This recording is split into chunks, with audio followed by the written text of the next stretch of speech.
서울의 복잡한 도시 풍경 속 오래된 아파트, 단지의 한 귀퉁이에 김민주는 조용히 숨어 살고 있었다. 창밖으로는 활기찬 도시의 소음이 들려왔지만 그의 작은 아파트는 마치 시간이 멈춘 듯 고요했다. 거실 중앙에 놓인 낡은 나무 식탁 위에는 방금 식사를 마친 듯한 빈 그릇만이 놓여 있었다. 젓가락이 가지런히 놓여 있었고 밥그릇 안에는 희미하게 밥풀 자국이 남아 있었다. 그는 홀로 숟가락을 들었을 터였다.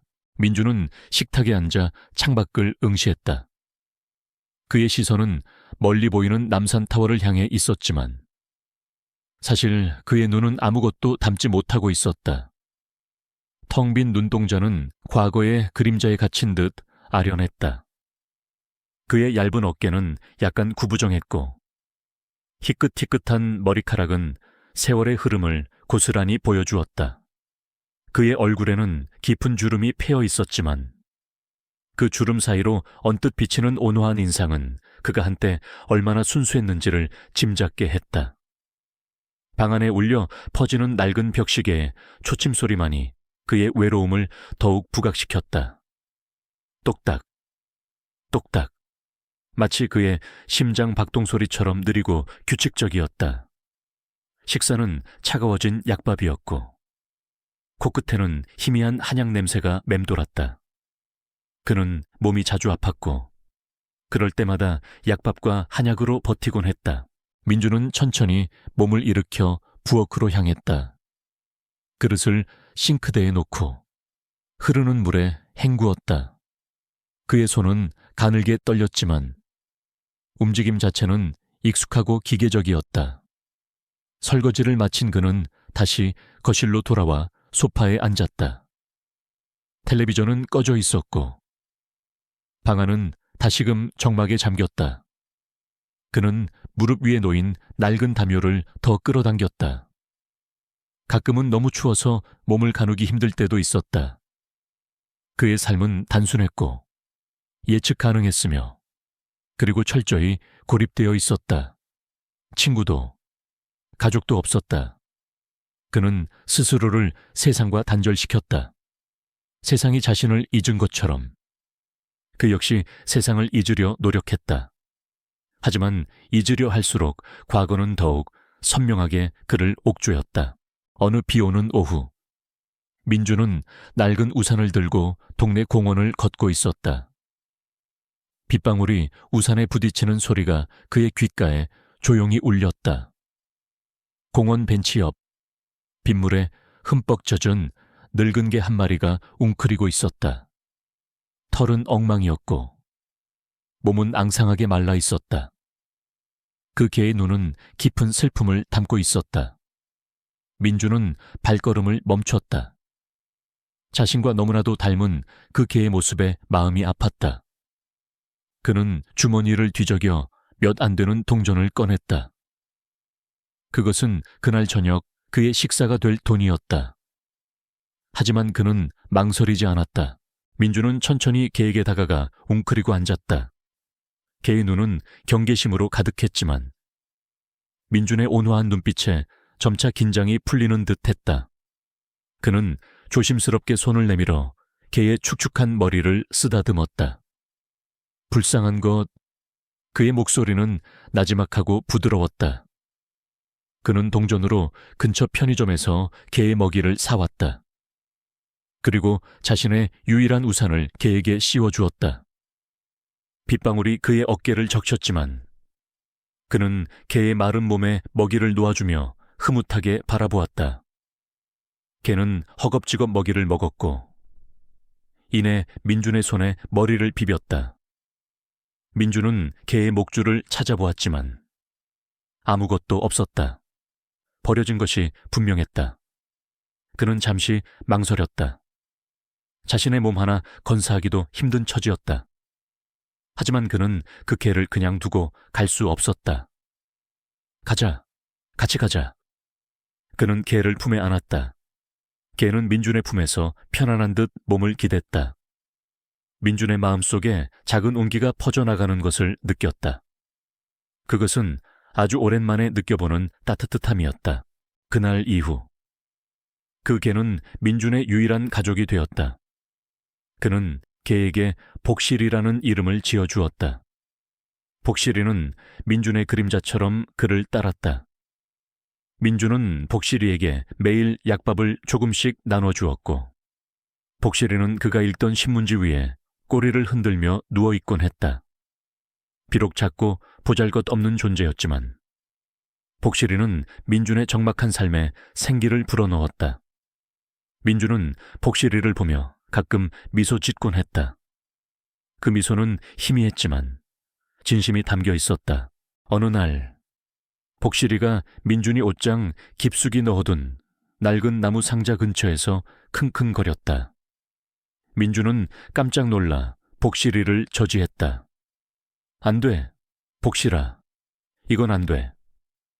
복실이는 고개를 갸웃거리며 민준을 바라보았다. 민준은 복실이를 쓰다듬으며 조용히 상자를 다시 밀어 넣었다. 하지만 복실이의 호기심 어린 시선은 민준의 마음을 불편하게 만들었다. 그는 상자를 꺼내 들었다. 세월의 흔적이 고스란히 묻어있는 낡은 나무 상자였다. 먼지가 쌓여 있었지만 그는 굳이 닦아내지 않았다. 상자 안에는 빛바랜 군용 휘장 하나, 젊은 시절의 자신과 동료들이 활짝 웃고 있는 사진 한 장, 그리고 손바닥만 한 낡은 수첩이 들어있었다. 수첩은 얇았고 겉표지는 이미 너덜너덜해져 있었다. 그는 수첩을 꺼내 들었다. 안에는 알 수 없는 기호와 숫자들이 빼곡히 적혀 있었다. 그것은 마치 암호문 같았다. 민준은 조심스럽게 수첩의 한 페이지를 펼쳤다.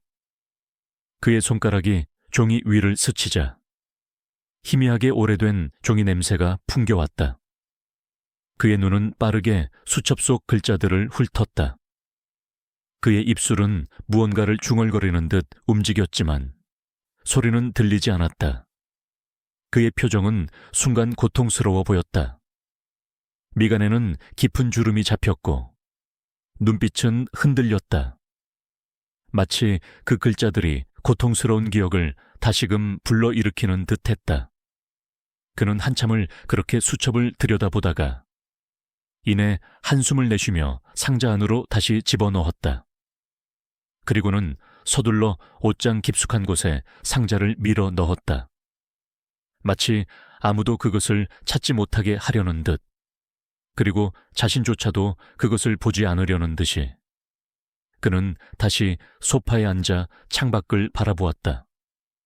도시의 불빛은 여전히 찬란했지만 그의 마음속은 여전히 어둠에 잠겨 있었다. 그에게 과거는 언제나 현재를 잠식하는 그림자였다. 그는 그 그림자 속에서 홀로 고통받고 있었다. 그저 조용히, 아무도 모르게 살아가고 싶을 뿐이었다.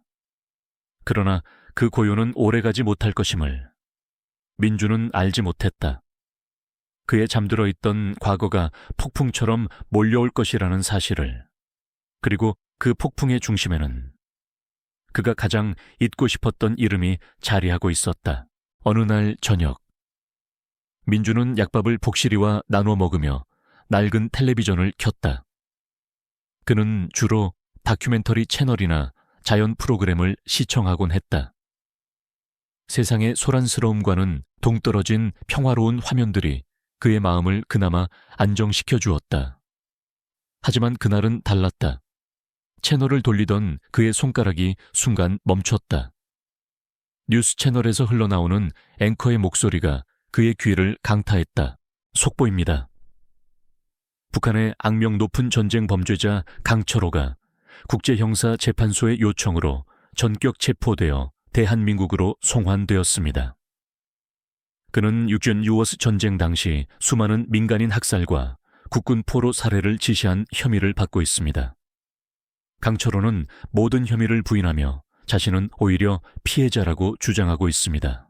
화면에는 흰머리에 깔끔한 양복을 입은 남자가 비장한 표정으로 호송차에서 내리는 모습이 잡혔다. 그의 얼굴은 세월의 흔적이 역력했지만 앵커의 설명과는 달리 전혀 위축되거나 죄책감을 느끼는 기색은 없었다. 오히려 당당하고 교활한 미소가 그의 입가에 희미하게 걸려 있었다. 그 미소는 민준의 뇌리에 깊숙이 박혀 있던 지옥 같은 과거의 한 장면과 겹쳐졌다. 민준의 손에서 숟가락이 떨어졌다. 쨍그랑 하는 소리가 고요한 방 안에 울려 퍼졌다. 그의 몸은 순식간에 굳어버렸다. 눈앞의 화면은 흐릿해지고 대신 잊으려 노력했던 지옥 같은 기억들이 파도처럼 밀려왔다. 피냄새, 총성, 동료들의 비명소리, 그리고 그 모든 혼돈 속에서 비웃듯이 서 있던 강철호의 모습. 그 강철호가 지금 저 화면 속에서 버젓이 자신은 피해자라고 말하고 있었다. 강철호. 민준의 입에서 핏빛처럼 쓰디쓴 이름이 흘러나왔다. 그의 목소리는 갈라지고 떨렸다. 분노와 절망, 그리고 형언할 수 없는 고통이 그의 심장을 찢는 듯 했다. 복실이가 민준의 다리에 몸을 비비며 낑낑거렸다. 민준은 복실이의 머리를 쓰다듬어 주려 했지만 그의 손은 마비된 듯 움직이지 않았다. 그의 눈은 텔레비전 화면에 고정되어 있었다. 강철호의 얼굴이 확대될수록 민준의 내면에서는 차마 말로 표현할 수 없는 격렬한 감정의 폭풍이 휘몰아쳤다. 며칠 밤낮으로 민준은 잠을 이룰 순 없었다. 텔레비전에서 흘러나오는 강철호 관련 뉴스는 끊임없이 그의 상처를 헤집었다. 강철호는 법정에서 능글맞게 거짓말을 늘어놓았다. 자신은 전쟁의 비극적 희생양일 뿐이며 오히려 연합군에 의해 부당한 대우를 받았다고 주장했다. 그는 심지어 학살 현장에서 발견된 증거물들에 대해서도 교묘하게 위증하며 역사를 왜곡하려 들었다. 민준은 이를 악물었다. 그의 앙상한 몸은 분노로 인해 떨렸다. 저자는 사람의 탈을 쓴 악마야. 민준은 혼잣말처럼 중얼거렸다. 그의 눈에는 핏발이 섰다. 그는 텔레비전을 향해 소리치고 싶었지만 목소리는 나오지 않았다. 무력감과 절망이 그를 덮쳤다. 이대로 가다가는 강철호가 무죄를 선고받고 풀려날지도 모른다는 생각에 그의 심장은 조여들었다. 어느 날 저녁, 한 방송사에서 강철호의 특집 다큐멘터리를 반경했다. 다큐멘터리는 강철호가 주장하는 피해자 서사를 중심으로 구성되어 있었다. 강철호는 인터뷰에서 눈물을 흘리며 자신이 겪었던 고난을 과장하고 전쟁 당시 북한군의 잔혹 행위를 미화하며 오히려 남한 측이 저지른 것처럼 묘사했다. 그리고 마지막 장면에는 희생자들의 사진이 화면에 잠깐 비춰졌지만 그들의 죽음이 강철호의 행위 때문이라는 언급은 전혀 없었다. 오히려 희생자들을 이용해 자신의 결백을 주장하는 듯한 뉘앙스를 풍겼다. 이것은 더 이상 민준이 앉아있을 수 없는 지점이었다. 그의 몸속 깊은 곳에서 오랫동안 잠들어 있던 무언가가 격렬하게 요동치기 시작했다. 그것은 단순한 분노가 아니었다. 그것은 정의에 대한 불타는 갈증이었고 희생된 동료들에 대한 책임감이었다. 그는 자신의 나약함과 고통에 갇혀 도피하고 있었지만 강철호의 뻔뻔한 거짓말은 그의 잠든 영혼을 강타했다. 과거의 악몽이 다시 시작될 것이라는 두려움이 엄습했지만 민준은 더 이상 도망칠 수 없다는 것을 직감했다. 그는 낡은 상자가 든 옷장으로 향했다. 망설임 없이 상자를 꺼내 들었다. 손끝으로 상자의 표면을 쓰다듬었다. 거친 나무 질감이 그의 손가락에 느껴졌다. 상자를 열자 빛바랜 군용 휘장과 낡은 사진, 그리고 암호 같은 글자가 적힌 수첩이 눈에 들어왔다. 그의 시선은 수첩에 머물렀다. 이 수첩은 단순한 기록물이 아니었다. 그것은 죽은 동료들의 목소리이자 잊힌 역사의 진실을 담고 있는 증거였다. 내가 해야 해. 민주는 혼잣말처럼 읊조렸다. 그의 목소리는 아직 떨렸지만 그 속에는 이전에는 없던 단호함이 깃들어 있었다. 그는 지난 수십 년간 잊고 싶어 했던 과거의 문을 스스로 열기로 결심했다. 그의 삶은 더 이상 이전처럼 평온할 수 없었다. 그는 강철호의 거짓말을 폭로하고 진실을 밝히기 위해 세상 밖으로 나아가야만 했다. 그것은 고통스럽고 험난한 여정이 될 것임을 알았지만 그는 더 이상 피할 수 없었다. 그의 마음속에서 잠들어 있던 용기가 마침내 깨어났다. 복실이는 민준의 옆에 앉아 그의 결의에 찬 눈빛을 올려다보았다. 이 작은 생명체의 존재가 그에게 알 수 없는 힘을 불어넣는 듯 했다. 그의 새로운 여정은 그렇게 고독하고도 굳건한 결심과 함께 시작되었다. 민준은 며칠 밤낮으로 잠을 설쳤다. 그의 손에는 낡은 수첩이 들려 있었다. 수십 년 동안 닫아두었던 기억의 문을 다시 여는 것은 고통스러운 일이었다. 수첩 속의 암호들을 해독하며 그는 잊고 싶었던 순간들을 다시 마주해야 했다. 밤마다 악몽에 시달렸고 식은땀을 흘리며 잠에서 깨어나곤 했다. 하지만 그는 멈출 수 없었다. 이 수첩만이 죽어간 동료들의 억울함을 풀고 강철호의 거짓말을 밝힐 유일한 증거였다. 복실이는 그런 민준의 옆을 묵묵히 지켰다.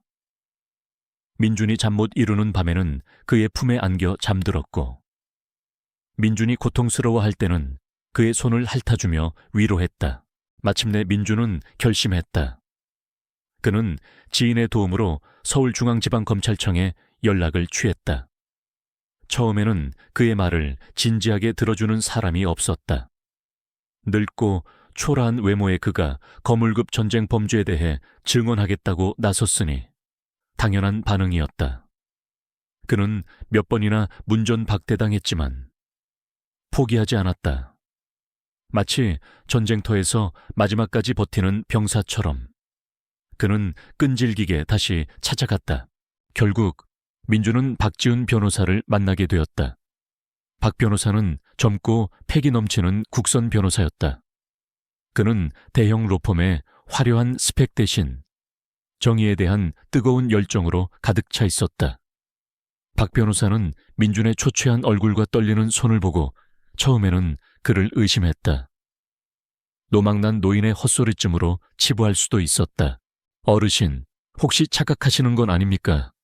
강철호는 이미 거물이라 증언도 쉽지 않을 겁니다. 박 변호사의 목소리에는 미묘한 회의감이 섞여 있었다. 민준은 말없이 품속에서 낡은 수첩을 꺼냈다. 수첩은 그의 손대로 닳고 닳아 있었다. 그는 수첩을 박 변호사의 책상 위에 조용히 내려놓았다. 박 변호사는 의아한 표정으로 수첩을 집어들었다. 안에는 알아볼 수 없는 기호들과 숫자들이 빼곡히 적혀 있었다. 이게 뭡니까? 박 변호사가 물었다. 민준은 떨리는 목소리로 대답했다. 이건 그날의 기록입니다. 저와 제 동료들이 직접 보고 겪은 모든 것들이 여기에 담겨 있습니다. 박 변호사는 수첩을 뒤적였다. 아무리 봐도 의미를 알 수 없는 암호들 뿐이었다. 그는 민준을 다시 한번 의심의 눈초리로 바라봤다. 그때 민준은 깊은 한숨을 내쉬더니 수첩의 한 페이지를 손가락으로 가리켰다. 그리고는 나지막이 암호들을 해독하기 시작했다. 그의 목소리는 처음에는 가늘게 떨렸지만 점차 단호해졌다. 1950년 8월 17일 자정 무렵 낙동강 전선 북쪽 야산. 강철호는 제3중대에게 무방비 상태의 피난민 마을을 습격하라고 지시했다. 코드명 들갈, 민간인 학살.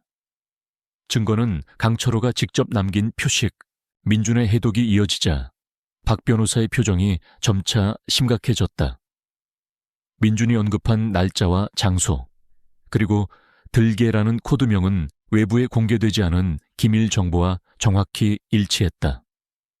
박 변호사는 급히 노트북을 켜고 내부 자료를 검색하기 시작했다. 그리고 민준이 말한 강철호의 표식기라는 단어에 주목했다. 그것은 일종의 살인 패턴처럼 강철호만이 남기는 잔혹한 흔적이었다. 박 변호사의 눈이 휘둥그레졌다. 그의 얼굴에는 놀라움과 함께 알 수 없는 흥분이 번졌다. 이걸 어떻게 아셨습니까? 박 변호사가 숨죽이며 물었다. 민준은 고통스러운 표정으로 대답했다. 저는 그날 그곳에 있었습니다. 박 변호사는 더 이상 민준을 의심할 수 없었다. 그의 눈빛은 진실을 말하고 있었다. 박 변호사는 즉시 김도현 공소관에게 이 사실을 보고했다. 김도현 공소관은 베테랑 검사로 냉철하고 빈틈없는 성격의 소유자였다.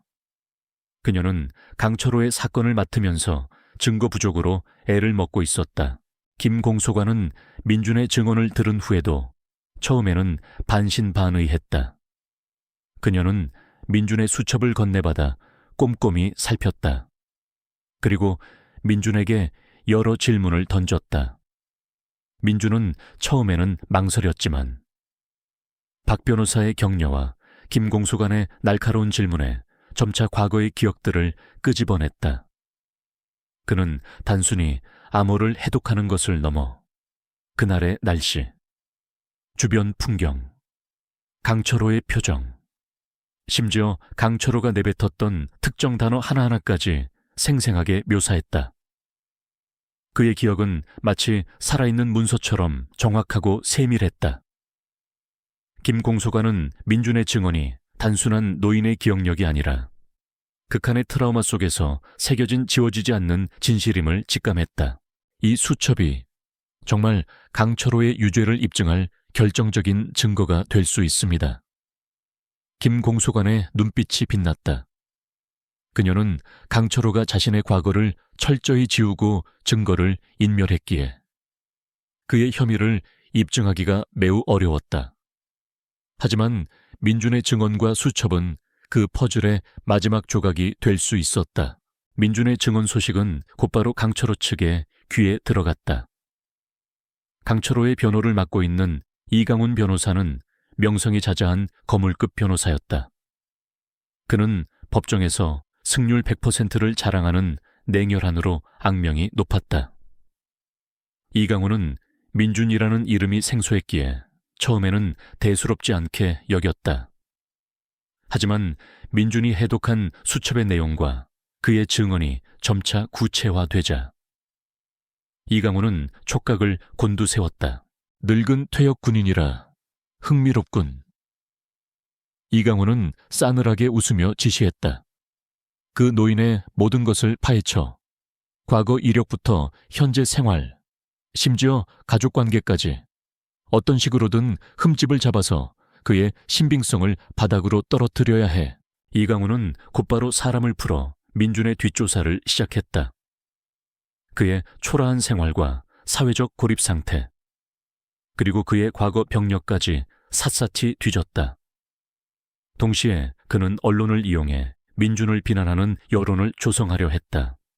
정신 이상자, 관심을 받으려는 노인의 헛소리, 역사를 왜곡하려는 불순한 의도 등의 자극적인 프레임을 씌워 민준의 증언을 폄훼하려 들었다. 일부 보수단체와 과거 강철호의 밑에서 근무했던 고위 간부들, 비유형의 오해한 자들 역시 이강훈의 움직임에 동조했다. 이들은 강철호가 무고하다는 것을 주장하며 민준의 증언을 공개적으로 비난했다. 김민준이라는 노인은 기억력이 흐려진 것이다. 그는 전쟁의 참상을 제대로 기억하지 못하며 감히 우리의 영웅을 모욕하고 있다. 그들은 민준을 향해 온갖 비난을 퍼부으며 그를 거짓말쟁이로 매도했다. 민준은 이 모든 비난을 감수해야 했다. 그의 전화는 알 수 없는 번호로 걸려오는 협박 전화와 욕설로 가득 찼다. 그는 밤마다 찾아오는 악몽과 함께 세상의 싸늘한 시선과 싸워야 했다. 하지만 그는 포기하지 않았다. 그의 마음속에는 죽은 동료들의 얼굴이 선명하게 떠올랐고 그들의 억울한 죽음 앞에서 물러설 수는 없었다.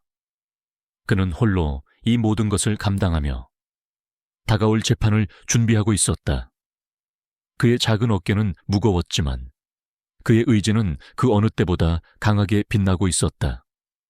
그는 이제 막 거대한 싸움에 서막을 열었을 뿐이었다. 민준에게 재판날은 마치 단두대로 향하는 길과 같았다. 법원은 엄숙하고 거대한 위용을 자랑하며 그를 압도하는 듯 했다. 그는 복실이에게 약밥을 넉넉히 챙겨주고 며칠 밤낮을 함께 밤새웠던 낡은 수첩을 품에 안은 채 집을 나섰다. 평생 느껴보지 못한 중압감과 불안감이 그의 온몸을 짓눌렀다. 그의 심장은 마치 격렬한 파도에 휩쓸린 작은 배처럼 요동쳤다. 재판정 안은 기자들과 방청객들로 발 디딜 틈이 없었다. 카메라 플래시가 쉴 새 없이 터졌고 웅성거리는 소리가 그의 귓가를 맴돌았다. 모든 시선이 그에게 집중되는 듯 했다. 그는 익숙지 않은 군중의 시선에 더욱 위축되었지만 그의 마음속에는 죽어간 동료들의 얼굴이 선명하게 떠올랐다. 그들이 그에게 용기를 불어넣어 주는 듯 했다. 드디어 강철호가 들어섰다. 그는 죄수복 대신 말끔한 양복 차림에 여유로운 미소까지 띠고 있었다. 그의 눈은 마치 사냥감을 조롱하는 맹수처럼 민준을 스쳐 지나갔다. 그 오만한 시선에 민준의 몸은 다시금 굳어버렸다. 마치 그때 그날처럼. 강철호는 여전히 무섭고 압도적인 존재였다. 재판이 시작되고 민준의 차례가 되었다. 박지훈 변호사와 김도현 공소관은 민준에게 최선을 다해 힘을 실어주려 노력했지만 법정의 분위기는 그 자체로 민준을 고립시켰다. 증인석에 앉은 민준은 앙상한 손으로 증인 선서를 했다. 그의 목소리는 작게 떨렸지만 또렷하게 울려 퍼졌다. 나는 진실만을 말하고 거짓을 말하지 않을 것을 맹세합니다. 이강훈 변호사는 이때를 놓치지 않았다. 그는 민준을 향해 맹렬한 공격을 퍼부었다. 그의 질문은 비수처럼 날아와 민준의 심장을 꿰뚫는 듯 했다. 증인, 당신은 지금 나이가 몇 살입니까? 혹시 기억력이 흐릿해진 건 아닙니까? 당신은 과거 정신과 치료를 받은 적이 있습니까? PTSD 진단을 받았다는 기록이 있던데요. 당신이 들고 온 그 낡은 수첩은 누구나 위조할 수 있는 것 아닙니까? 단순한 망상에 불과한 것을 증거라고 내놓는 것은 법정을 모독하는 행위입니다. 이강훈은 민준의 과거 병력과 초라한 생활을 들먹이며 그의 증언을 신뢰할 수 없다고 주장했다. 그는 민준의 수척한 외모를 비웃었고 그의 말을 비아냥거렸다. 민준은 심장이 조여드는 고통을 느꼈다. 그의 머릿속은 혼란스러웠고 온몸의 기운이 빠져나가는 듯 했다. 과거의 트라우마가 다시금 그를 덮쳐왔다. 그는 눈을 감았다. 순간 전쟁터의 참혹한 풍경이 다시금 그의 눈앞에 펼쳐지는 듯 했다. 어르신 괜찮으십니까? 박 변호사가 민준의 이름을 불렀다. 민준은 간신히 정신을 차렸다. 그는 이강훈의 비난을 묵묵히 견뎌냈다. 그의 시선은 강철호를 향했다. 강철호는 여전히 오만한 미소를 띠고 민준을 내려다보고 있었다. 그 미소에 민준은 다시금 분노가 치밀어 올랐다. 그는 이를 악물었다. 이강훈은 결정타를 날렸다. 좋습니다. 증인, 당신이 그날 그곳에 있었다고 주장하는데 그렇다면 정확한 시간과 장소 그리고 그날 있었던 모든 일을 단 24시간 안에 상세하게 증명해 보십시오. 만약 그러지 못한다면 당신의 증언은 모두 허위로 간주될 것입니다. 재판장은 이강훈의 요구를 받아들였다. 24시간. 민준에게는 너무나도 짧은 시간이었다. 그는 이미 기억의 조각들을 맞춰보는 것만으로도 극심한 고통을 겪고 있었다. 게다가 그의 증언이 불리하게 작용할수록 강철호 측의 위협은 더욱 거세졌다. 그의 집에는 알 수 없는 전화와 익명의 쪽지가 날아들었다. 민주는 고립된 채 이 모든 것을 홀로 감당해야 했다. 박 변호사와 김 공소관은 민준을 돕기 위해 최선을 다했지만 시간적 제약과 강철호 측의 방해 공작은 너무나 거대했다. 민준은 밤새워 낡은 수첩을 다시 들여다보았다. 그의 손은 떨리고 눈은 충혈되어 있었다. 수첩 속의 암호는 이제 더 이상 단순한 기호가 아니라 그를 짓누르는 무거운 과거의 잔해들이었다. 그는 잊고 싶었던 순간들을 다시 마주해야 했다. 뼈아픈 기억들이 그를 괴롭혔다. 동료들의 비명소리가 귓가에 울리고 피비린내와 화약 냄새가 코끝을 스치는 듯했다. 식은땀이 그의 온몸을 적셨다. 복실이는 그의 곁을 떠나지 않았다. 민준이 고통스러워할 때마다 복실이는 그의 손을 핥아주거나 그의 품에 파고들며 조용히 그의 고통을 나누는 듯 했다. 그 작은 생명체의 존재가 민준에게는 유일한 위안이었다. 그는 간간히 복실이를 쓰다듬으며 마음을 다잡았다. 복실아, 내가 꼭 해낼게. 시간은 속절없이 흘렀다. 새벽이 밝아오자 민준은 마지막 남은 기운을 쥐어짜듯 수첩의 마지막 페이지를 펼쳤다. 그의 눈에 들어온 것은 흐릿하게 남아있는 지도 조각과 알 수 없는 숫자 배열이었다.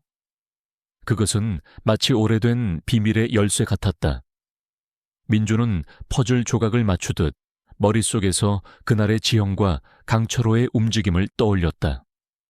그리고 마침내 그의 눈이 번뜩였다. 그는 중요한 무언가를 발견한 듯했다. 하지만 그의 몸은 이미 한계에 다다른 듯 극심한 피로감과 고통에 휩싸여 있었다.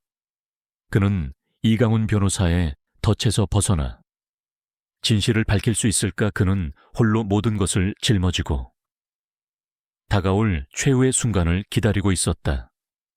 그의 어깨는 무거웠지만 그의 눈빛은 그 어느 때보다 강렬하게 타올랐다.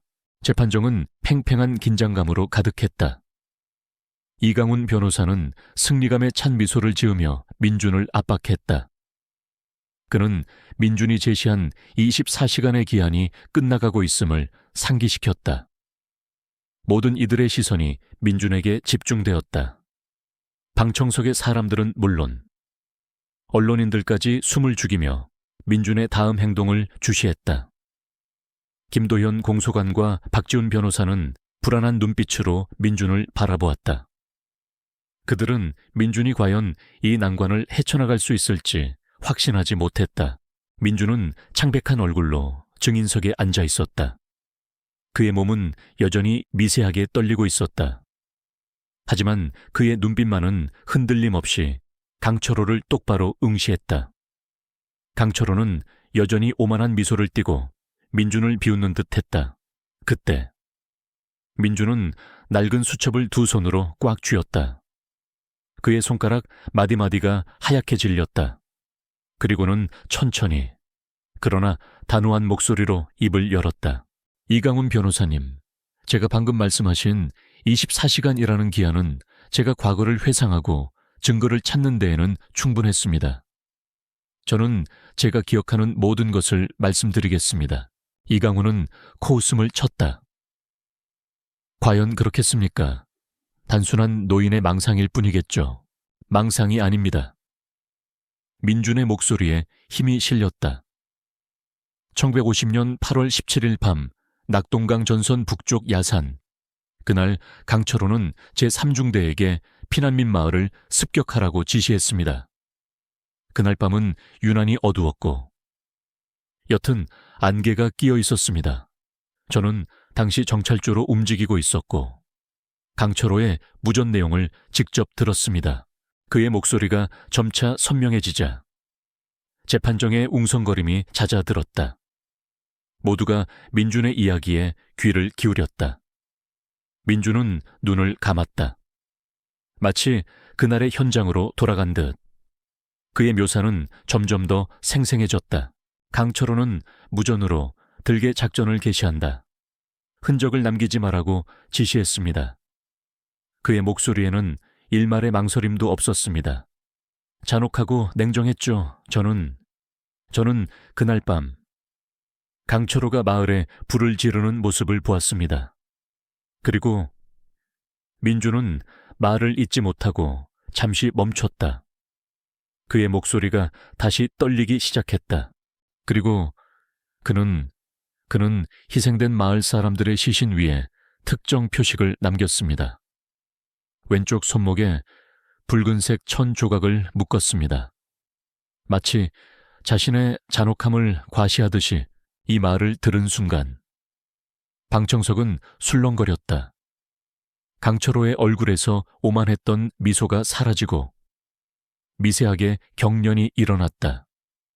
그는 놀란 눈으로 민준을 노려보았다. 이강훈 변호사는 당황한 기색을 감추지 못했다. 붉은색 천조각이라는 디테일은 외부에 전혀 알려지지 않은 정보였다. 오직 극소수의 사람만이 알고 있는 강철호의 시그니처와 같은 행위였다. 민준은 강철호를 똑바로 바라보았다. 강철호, 당신은 당신이 죽인 사람들의 손목에 붉은 천을 묶었지. 왜 그랬겠는지 아는가? 당신의 잔혹함을 기억하기 위해서였겠지. 하지만 당신의 그 표식은 당신의 죄를 영원히 증명하는 낙인이 될 것이다. 강철호는 얼굴이 창백해지며 자신의 오른쪽 손목을 무의식적으로 움켜쥐었다. 그 순간 민주는 강철호의 오른쪽 손목에 오래된 흉터가 있음을 똑똑히 기억해냈다. 그것은 어린 시절 강철호가 나무를 타다가 생긴 상처였고 그는 늘 그 흉터를 감추려 했다. 그리고 강철호, 당신의 오른쪽 손목에는 어린 시절 나무에서 떨어져 생긴 흉터가 있지 않습니까? 당신은 늘 그 흉터를 감추려 했지만 그날 밤 당신이 불타는 마을을 내려다보며 희미한 달빛 아래 서 있었을 때 저는 당신의 소매가 걷어 올라가 그 흉터가 선명하게 드러나는 것을 보았습니다. 그 흉터는 당신이 바로 그곳에 있었다는 또 하나의 증거입니다. 강철호는 얼어붙었다. 그의 얼굴은 피가 다 빠져나간 듯 하얗게 질렸다. 그의 눈동자는 공포에 질려 흔들렸다. 그는 자리에서 벌떡 일어나 저 노인이 거짓말을 하고 있다. 저 자를 끌어내 라고 소리쳤다. 그의 목소리는 더 이상 오만하지 않았고 절박함과 공포가 뒤섞여 있었다. 그는 변호사를 향해 미친 듯이 소리쳤지만 이강훈 변호사조차도 그의 행동을 제지할 수 없었다. 조용히 하십시오. 증인은 계속 증언하십시오. 판사의 단호한 목소리가 재판정에 울려 퍼졌다. 재판정은 일순간 정적에 휩싸였다.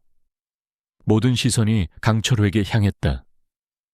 그의 오른쪽 손목을 움켜쥔 그의 손은 거짓말을 폭로하는 듯했다.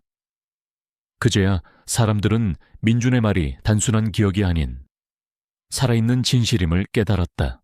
이강훈 변호사는 얼굴이 굳었다. 그는 민준의 증언이 단순한 암호 해독을 넘어 강철호의 은밀한 행동 패턴과 개인적인 신체적 특징까지 꿰뚫고 있음을 직감했다. 그는 재빨리 말을 돌리려 했지만 이미 때늦은 후였다. 김도현 공소관은 이 기회를 놓치지 않았다. 그녀는 민준의 증언을 토대로 강철호의 과거 행적과 증거들을 재조명하며 맹렬하게 추궁했다. 민준의 증언은 마치 거대한 퍼즐의 마지막 조각처럼 흩어져 있던 모든 증거들을 한데 모아 강철호의 죄악을 명명백백하게 드러냈다. 방청석에 앉아있던 사람들의 표정이 변하기 시작했다. 처음에는 민준을 의심하고 비웃었던 기자들은 놀라움에 찬 표정으로 속보를 타전하기 시작했다. 과거 민준을 비난했던 일부 참전 용사들, 비유형의 오해한 자들은 눈물을 글썽이며 고개를 끄덕였다. 그들은 민준의 용기와 희생에 깊은 감명을 받았다. 그들의 얼굴에는 후회와 함께 민준에 대한 존경심이 서려 있었다. 그들은 진실의 빛 앞에서 자신의 오만과 편견을 깨달았다.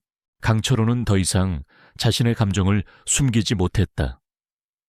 그의 얼굴은 공포와 분노로 일그러졌고 그는 결국 법정에서 난동을 부리다 경위들에게 제지당했다. 그의 추악한 본성이 만천에 드러나는 순간이었다. 민준의 증언은 강철호의 가면을 완전히 벗겨냈고 그의 거짓말은 산산조각 났다. 그 순간 민준은 몸속 깊은 곳에서 뜨거운 무언가가 솟구쳐 오르는 것을 느꼈다. 그것은 해방감이자 오랜 고통 끝에 찾아온 진정한 평화였다. 그의 승리는 단순한 개인의 복수가 아니라 잊힌 영혼들을 위한 정의의 승리였다. 강철호의 몰락은 순식간에 일어났다. 민준의 증언은 결정적인 한 방이었다. 법정에서 드러난 그의 추악한 본성은 전 세계를 경악시켰다. 수많은 증거와 민준의 생생한 증언이 겹쳐지면서 강철호는 더 이상 자신의 죄를 부인할 수 없게 되었다. 그는 결국 모든 혐의에 대해 유죄 판결을 받았고 전쟁 범죄에 대한 최고 형량을 선고받았다. 그의 이름은 영원히 역사의 가장 잔혹한 전쟁 범죄자 중 한 명으로 기록될 것이었다. 이강훈 변호사는 강철호의 변호인 자격이 박탈되었고 그 역시 위증교사와 증거인멸 시도 등의 혐의로 법적 처벌을 피할 수 없게 되었다. 그의 명성은 한순간에 바닥으로 떨어졌고 더 이상 법정에서 그의 모습을 볼 수 없게 되었다. 강철호의 재판 결과는 한국 사회에 큰 반향을 일으켰다. 특히 민준을 비난했던 일부 보수단체와 참전 용사들, 비유형의 오해한 자들은 깊은 충격과 함께 스스로의 오만함을 깨달았다. 그들은 자신들이 무심코 던진 비난의 화살이 진실을 감추려 했다는 사실에 부끄러움을 금치 못했다. 재판이 끝난 후 그들은 민준의 집을 찾아왔다. 그들의 얼굴에는 깊은 후회와 함께 진심 어린 사과의 뜻이 담겨 있었다. 김민준 어르신, 저희가 어르신의 진심을 몰라 뵙고 큰 죄를 지었습니다. 부디 용서해 주십시오. 한 노병이 무릎을 꿇고 눈물을 흘렸다. 다른 노병들도 고개를 숙이며 민준에게 용서를 빌었다. 민준은 그들의 손을 잡고 조용히 고개를 끄덕였다. 그의 얼굴에는 어떤 원망도 남아있지 않았다. 그는 그들의 사과를 진심으로 받아들였다. 그들은 이후 민준의 든든한 지지자가 되어 주었다. 민준은 더 이상 숨어 살지 않아도 되었다. 그의 용기 있는 증언은 전국의 신문 한 면을 장식했고 그는 용감한 증인, 숨겨진 영웅으로 불리게 되었다. 그는 하루아침에 유명인이 되었지만 그의 삶은 물질적인 풍요보다는 새로운 의미로 가득 차게 되었다. 그는 전쟁의 아픔을 치유하고 진실을 기록하는 데 헌신하는 한 비영리 단체의 고문으로 위촉되었다. 또한 그는 국가보훈처로부터 명예로운 표창을 받았고 새로운 아파트를 제공받았다. 이전보다 훨씬 넓고 쾌적한 공간이었다. 그러나 그에게 가장 값진 선물은 바로 사람들의 존경과 인정, 그리고 오랜 고통 끝에 찾아온 마음의 평화였다. 어느 화창한 오후, 민준은 박지훈 변호사, 김도현 공소관과 함께 작은 카페에 앉아 있었다. 따뜻한 햇살이 창밖으로 쏟아져 들어왔다.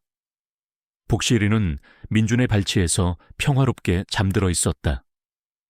박 변호사는 따뜻한 커피를 한 모금 마시며 말했다. 어르신, 정말 대단하십니다. 어르신이 아니었다면 강철호는 결코 처벌받지 않았을 겁니다. 저는 어르신이 겪으셨을 고통을 감히 상상조차 할 수 없습니다.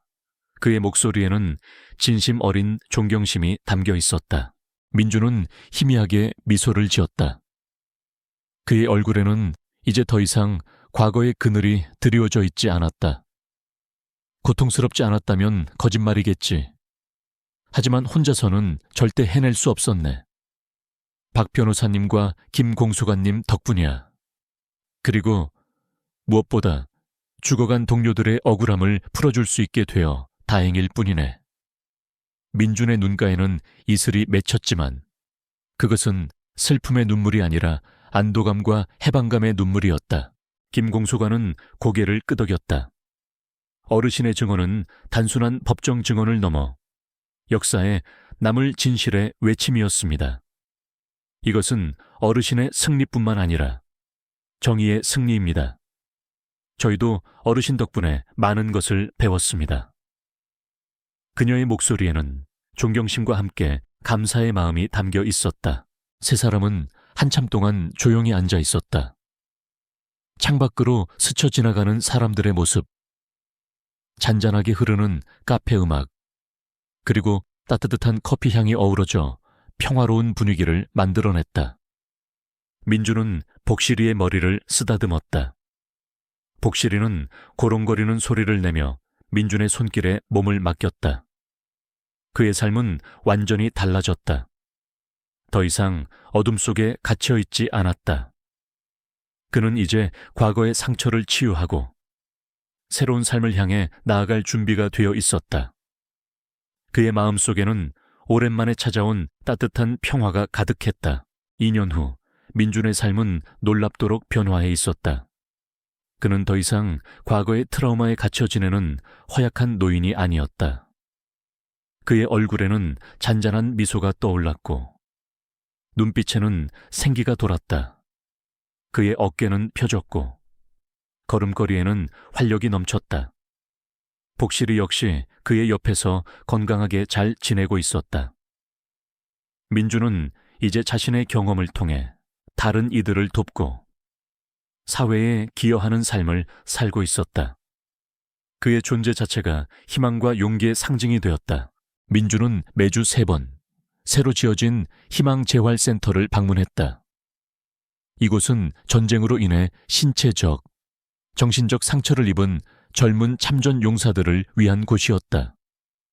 민주는 그곳에서 자원봉사자로 활동하며 그들에게 자신의 이야기를 들려주고 또 그들의 이야기를 경청했다. 그는 단순히 강의를 하는 것이 아니었다. 그는 진심으로 그들의 아픔에 공감하고 그들이 다시 사회에 적응할 수 있도록 돕는 진정한 멘토가 되었다. 어느 화요일 아침, 민주는 재활센터의 작은 강당에서 젊은 참전 용사들 앞에 서 있었다.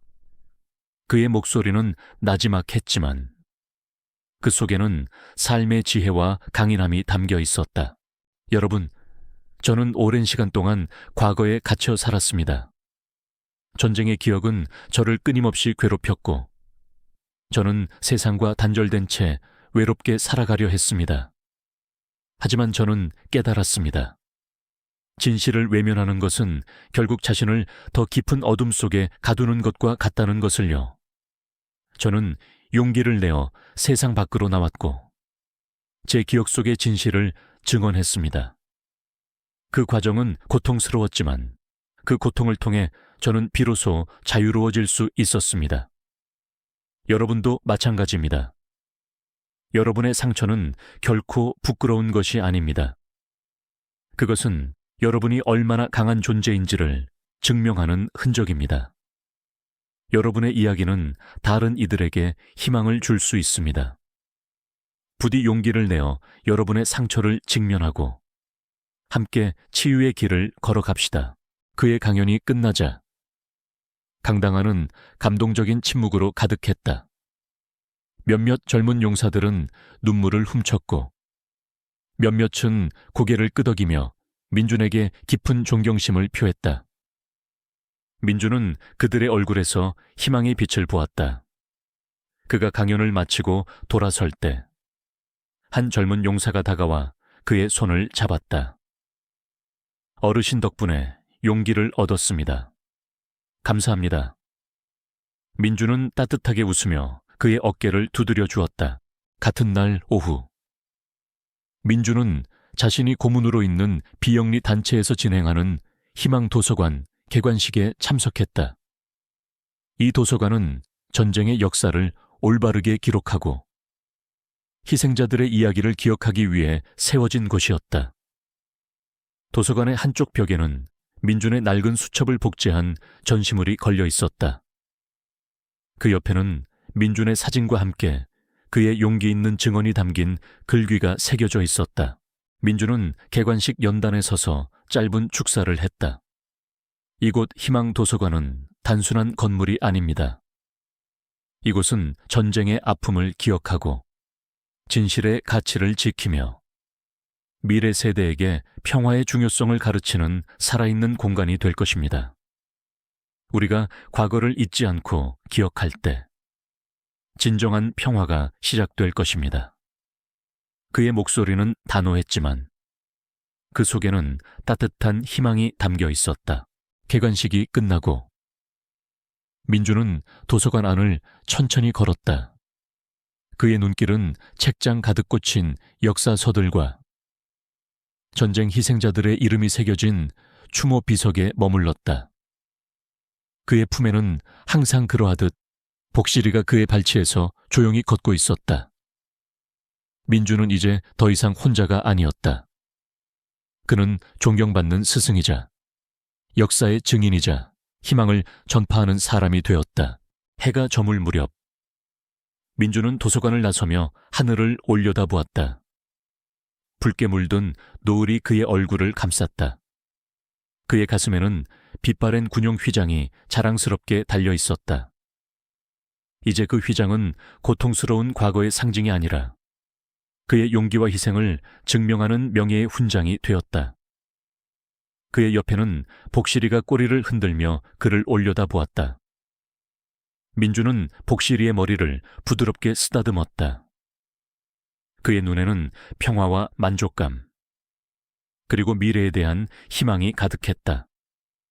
그의 삶은 두 번째 봄을 맞이하고 있었다. 그리고 그 봄은 영원히 지속될 것 같았다. 그의 이야기는 여기서 끝이 났지만 그가 남긴 희망의 메시지는 영원히 기억될 것이다. 여러분, 이 이야기가 마음에 드셨나요? 김민준 어르신의 용기와 진실에 대한 헌신이 여러분의 마음에 울림을 주었기를 바랍니다. 만약 여러분의 삶 속에서도 어둠 속에서 빛을 찾고 용기를 내어 진실을 마주했던 경험이 있다면 댓글로 공유해 주세요. 이 이야기가 여러분에게 작은 영감이라도 될 수 있기를 바라며 다음번에도 더 감동적인 이야기로 찾아뵙겠습니다. 구독과 좋아요, 알림 설정 잊지 마세요. 감사합니다.